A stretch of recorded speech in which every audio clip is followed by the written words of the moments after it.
All right, man. Continuing to riff off our previous conversation about taxes.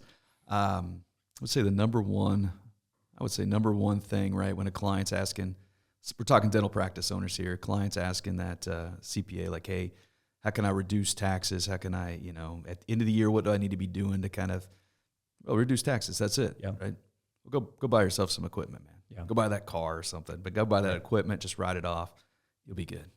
What do you say to that?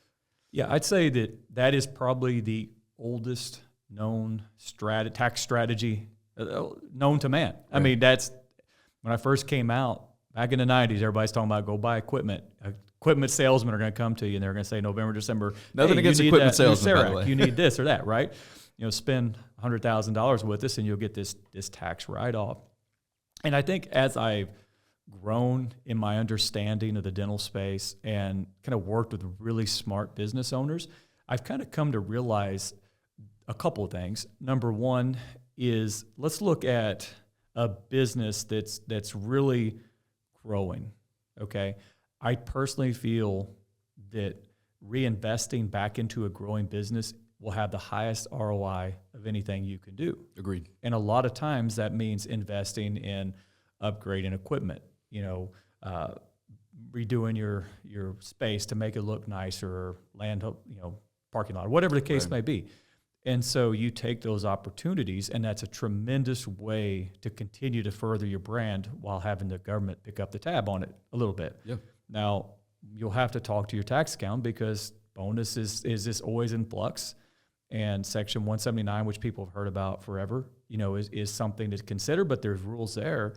But generally speaking, when you're really growing and you're creating some good profit, this is a really nice way to, again, mitigate your taxes and have probably the highest ROI that you'll see on a tax strategy, in my opinion. Yeah. So then let's look at the other side of the coin, and let's talk about, say, maybe a stable practice, okay? And I have seen a lot of people, in my opinion, make really poor cash decisions because of taxes, buy stuff that they don't need. So I kind of came up with 3 questions I always try to ask, and I don't know if they're the right ones or wrong ones, but it's kind of what I try to go through with clients is if you are not in a massive growth mode and you're stable and maybe marginally profitable, I always say when it comes to equipment, do you need it? Can you afford it? Mm-hmm. And is it going to make you money? Yeah. And I think those are super simple ways to look at it.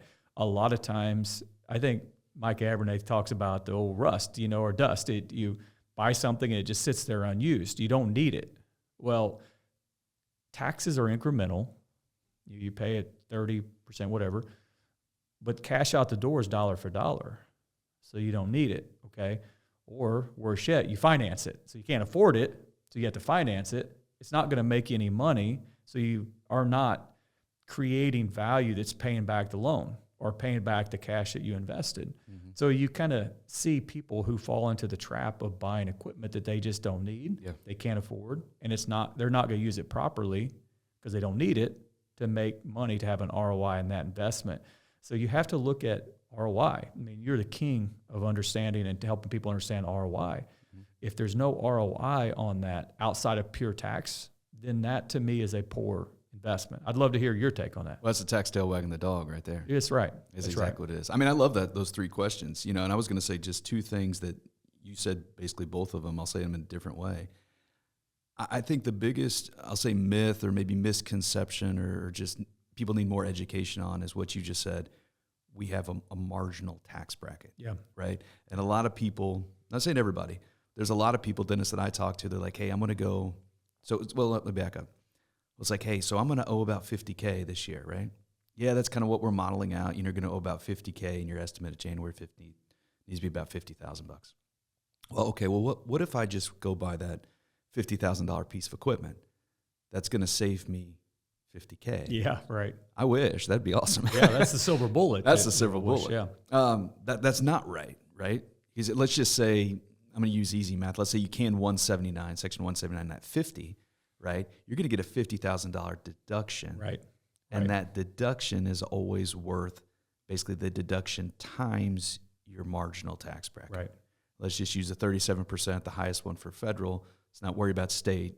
You got to remember state, but let's not talk about it now. So that 50,000 times 37%, that's what you're saving in taxes. Yeah, and that's assuming you could take Section 179 off of it. Bonus Which right there's now, rules, it's only you're right, yeah. 60%, right? So it's constantly changing on that side. So that potentially mitigates the risk. That's why you have to be very strategic about it, because it's not as simple as it was a couple of years ago, where you could say that 50K deduction is 100% a 50K deduction, unless Congress changes some things on bonus, which we've now learned never rely on Congress, what they might do. Right. You got to play with the rules that you know. Yeah. But that's, that is exactly right, is that it's a marginal savings that could have a tremendous value, again, if that asset's going to make you money. And that's the ultimate driver, right? Is that asset going to make you money? Mm-hmm. And one more thing that you said I'll riff off of is, let's say you do finance it. Let's go back to my $50,000 example. You finance that, all of that 50, right? Your equipment salesperson's getting with you and say, hey, we can 100% finance this thing. You borrow that 50K in December. You get the write-off, in my example. You save that much money. Now you're paying for it in 2025, right? January, February, you're making that monthly payment. Yep. You've already got that deduction up front for it, right? You're making that payment. And so, in essence, that's cash out the door. Yeah, it is. That you're not getting a deduction for in that time period. Right. So, in essence, it's kind of raising your taxes. If you really want to think about it, your percentage a tad. And it's the percentage of the cash going out the door. So, I'm not saying don't buy the equipment. I'm not saying that. I think go through the 3 questions Bill just said and said, basically, same again, real quick, like what those 3 things are. Do you need it? There you go. Do you need it? Do you need it? A lot of people don't think strategically, do I actually need this asset? Can you afford it? And is it going to make you money? And again, the first and the third are kind of tied in with each other. If you don't need it, it's probably not going to make you any money. Right. If you need it, then you should be able to create a way to utilize it in a way that makes you money. Kind of hits that third. Let me kind of say one other thing real quick that's just super interesting, because in our jobs, we've had an opportunity to kind of evaluate dispositions, or our acquisitions with our clients looking to acquire a new location. I've seen more than I can count locations that in reality are not worth anything from a cash flow perspective. There's no goodwill. So it's strictly, hey, they got really nice equipment because they probably did this tax strategy. They bought all these kind of machinery and equipment that they just didn't need.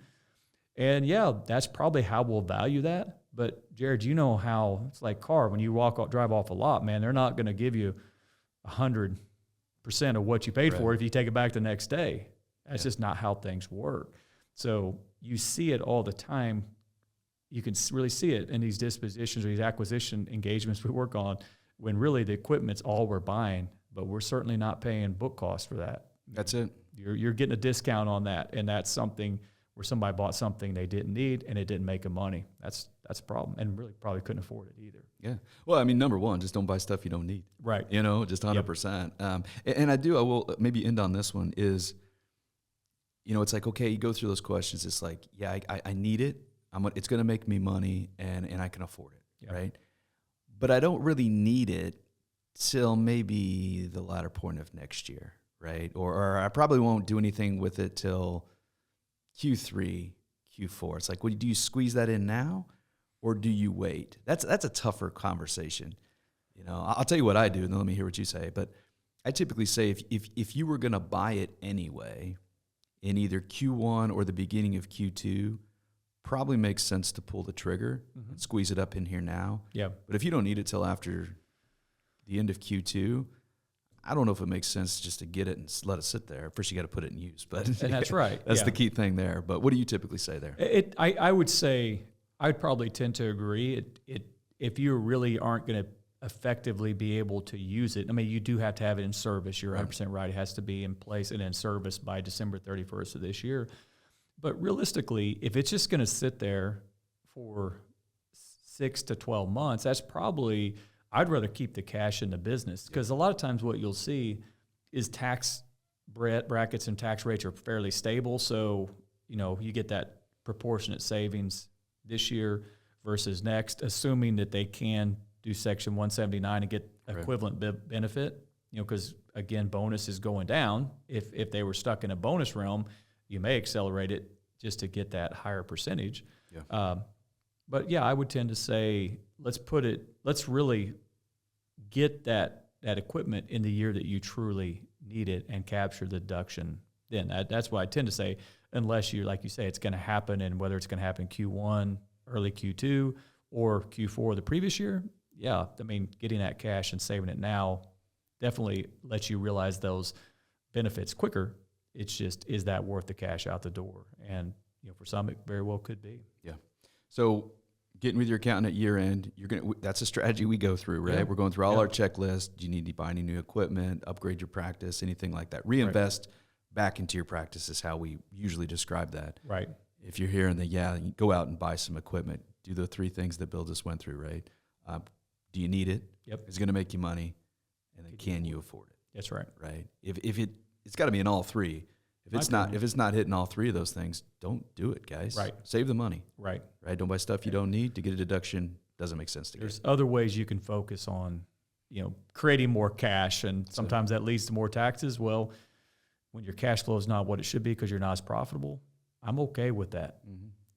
If you're not making good money anyway, that's a whole nother conversation. Is bringing equipment in at a lower tax bracket doesn't make sense anyway. Yeah. Let's focus on getting into a bracket where you truly are making good profit and good money, and then those strategies really can pay off. That's good, man. All right, Bill. Appreciate it. All right. Next time. Wrap the year up, man. All right. See you, man. All right. See you. You bet.